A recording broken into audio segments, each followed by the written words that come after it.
All right, let's head to the United Kingdom now for news of an important COVID-19 study that is currently underway, and it involves people who have already recovered from the virus willingly allowing themselves to be reinfected. I'm joined now by our London correspondent, Olly Barratt.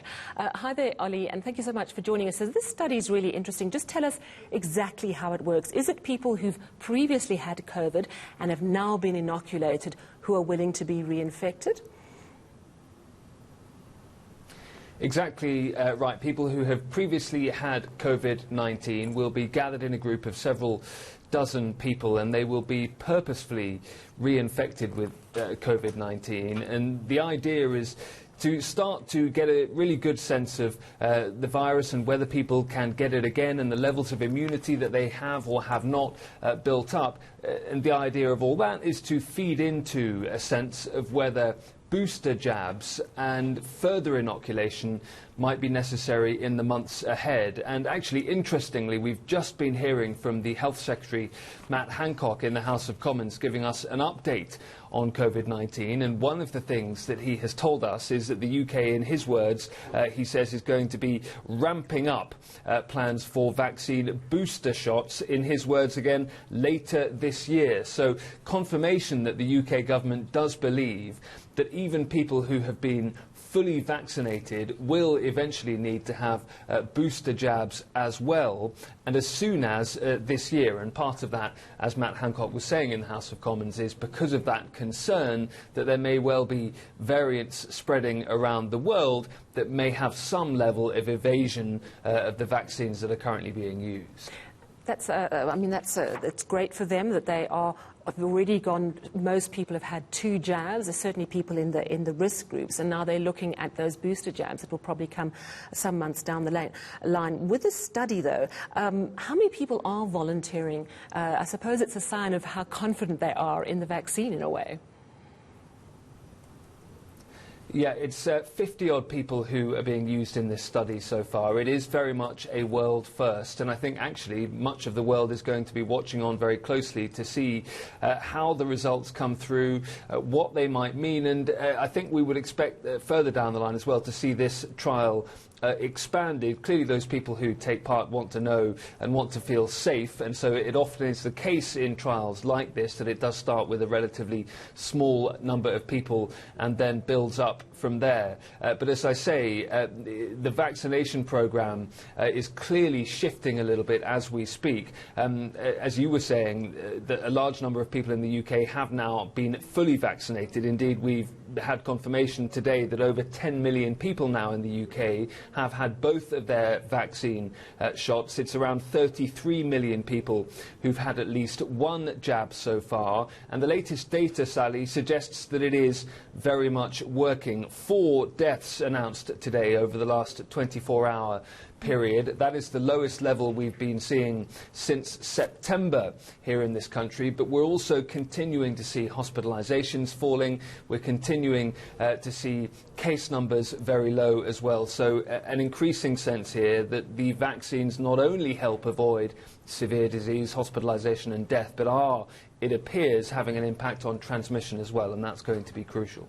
I mean, that's really great news for the UK. I know as well, though, last week there was concern about an outbreak or a couple of cases from the variant that was first identified here in South Africa, and there's concerns about that and how effective the vaccine might be. And I'm wondering, is that why we're still on the travel ban list? Because I think there were some adjustments over the weekend, weren't there?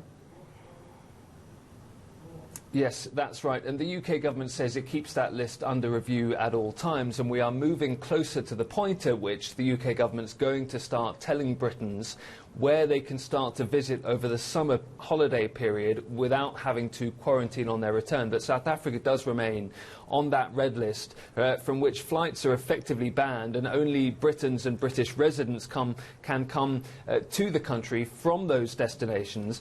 But even when they do arrive, they go into mandatory hotel quarantine. And one update to that, Sally, is that surge testing's been going on in various parts of London where there was a small cluster of cases of the South Africa discovered variant. Well, we've heard today that there are now over 100 cases have been discovered in the UK of the India-discovered variant, which is concerning scientists in various parts of the world. That, in turn, means that India is going onto the red list as well, joining South Africa on that red list. It'll be interesting to see when more countries potentially start to come off that red list. And, as I say, the UK government and its scientists say they're keeping that constantly under review. In other news coming from the UK, of course, a sad weekend with Prince Philip being buried. Some really sombre images coming through of the royal family mourning him and paying tribute to him. Now that he has been buried and the official business of saying goodbye is over, what is expected next from the royal family? Are they continuing as normal, or will there be a quieter period in terms of royal engagements? Yeah, so the UK national period of mourning came to an end effectively when the funeral came to an end on Saturday afternoon, local time. So much of British life is looking like it normally does. It's not that mourning period in terms of the impact on the television schedules, for example, and what the newsreaders are wearing on TV here in Britain. But the royal period of mourning actually continues for a few more days. Now, during that royal period of mourning for the family, we do expect actually that royal engagements are going to start getting going again. Those royals who do carry out those royal engagements will be wearing black armbands in honour of Prince Philip, in memory of the Duke of Edinburgh. So one thing that we wait to see is when we next see the Queen in public. Of course, we haven't been seeing her out and about during the pandemic period. When she does start to get back on those public engagements in person, we expect that she will normally be accompanied by another senior royal. There is a sense from the royal family that they don't now want the Queen to be seen to be alone in public if they can possibly avoid it. And that, I think, chimes with some of the real concern that people had when they saw her alone in the chapel on Saturday because of COVID-19 restrictions. The royal family want to, if they can do so following the rules that remain in place here in the UK, make sure that the Queen doesn't appear alone as she starts to re-engage in public life. Thank you so much. That's our London correspondent, Olly Barratt.